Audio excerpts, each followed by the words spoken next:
So, pupunta kami sa Gardens. Gardens yung tawag nila pero it's a park. Na kami maglalakad 4-hour workout today. So, pag Friday... Should be rest day. Yeah, I mean, no, not rest day. Pero parang chill, ano lang. Chill workout lang. Nothing too crazy. Ito ba ako? Yeah, that's what Yung shoes na ba? Yeah. These are my running shoes, bro. Okay.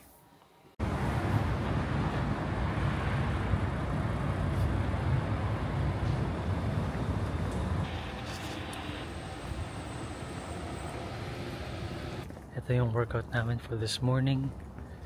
And then pag malapit na kami sa park, pakita natin yung mga puno dun, bro. Para pumaya. Kakaiba yung mga puno dun, kakaiba. Look at this tree, man. O, diba? Wala ko pa nga rin dahon eh. Bakit? Marami pa rin what? Dahon. Marami.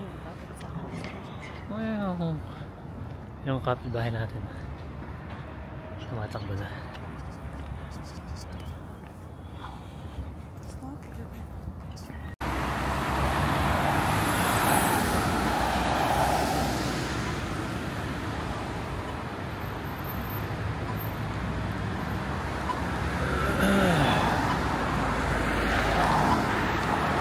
Buhay na naman dito sa Melbourne.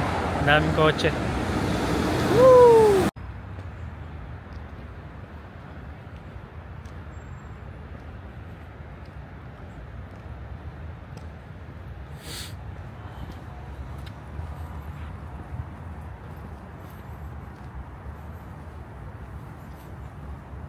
Anong oras start mo ulit na? Yeah, 9:30.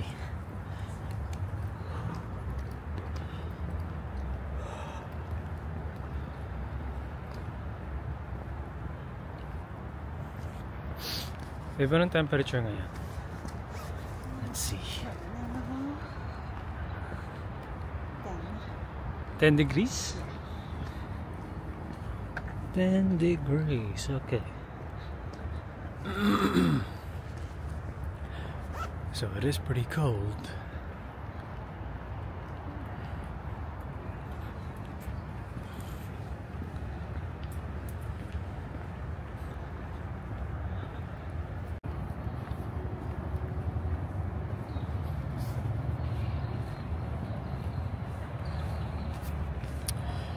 Chill morning lang today.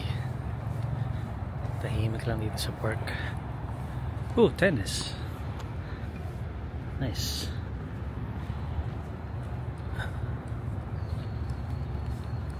May try nga naman yung pickleball. Yung kanal? Pickleball. Pickleball yun? Ano yan? Yung parang siyang tennis pero maliit na. Parang Parang small tennis? Yeah. Yeah, I think I've seen that before. Marami na yung ganong court Sa Pilipinas na? Yeah. Di ba nadaanan natin sa... Gusto natin mag-badminton, di ba? Oh yeah, yung ano, sa BGC. Yeah. Pero gusto mo try mag-badminton. It's a good sport.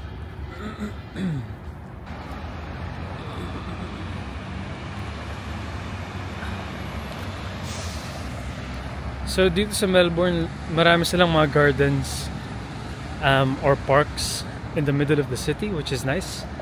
Kasi green spaces are very important, I feel.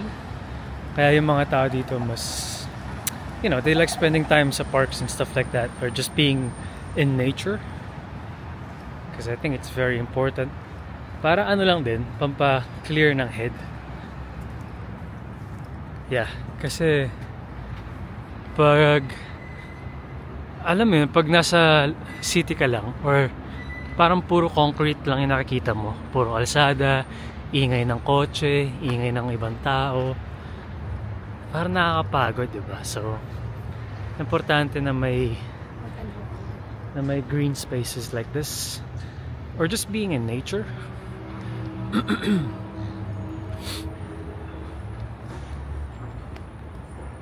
I feel like kung yung Metro Manila, mas marami silang green spaces, I feel like people would be a lot more relaxed, I guess, or they wouldn't be as stressed out.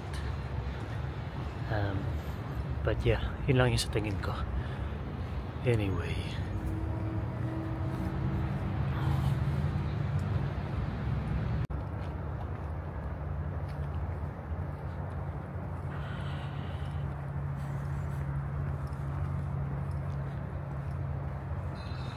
Look at this.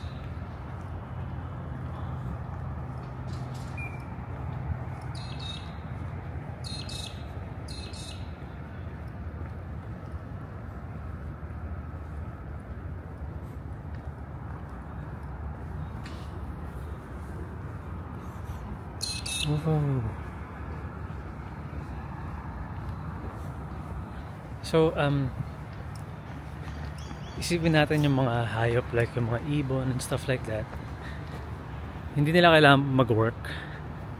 Hindi nila kailangan pumunta ng trabaho and stuff. Like this one. Anong gagawin mo sa araw mo? Mag-chill. Ano may work talaga sila? Like yung mga, lahat ng kailangan nila. Yung mga birds or kahit anong animals. Nakukuha lang nila sa nature. Like they don't have to work for anything. So yung mga tao ay nag-invento ng trabaho. Kasi, well, may sense naman. Kasi kailangan we need to make progress, right? And how do you make progress? Siyempre, kailangan magtrabaho. All I'm saying is, I guess, yung mga birds, for example, lahat ng kailangan nila nasa nature na. Like, binigay na ni God, for example. Diba? What do you think about that? Parang, kasi like yung mga tao lang nag-invento ng work.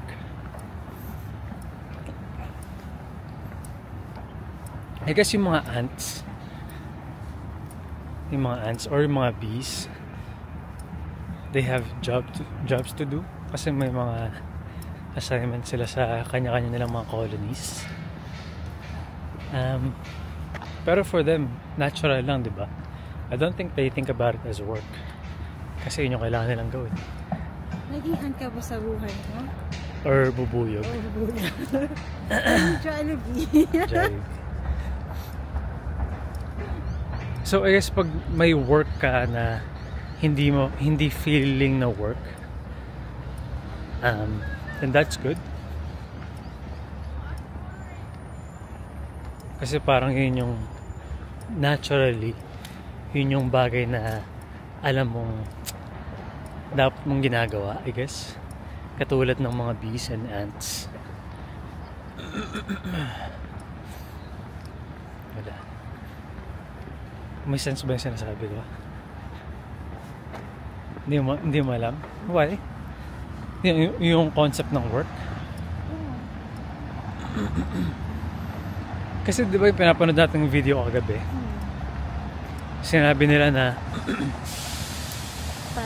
na stigmatize yung doing nothing or parang kasi when you're not doing anything, nilabel ka na lazy or unproductive. Pero katulad nga ano sinabi ng video,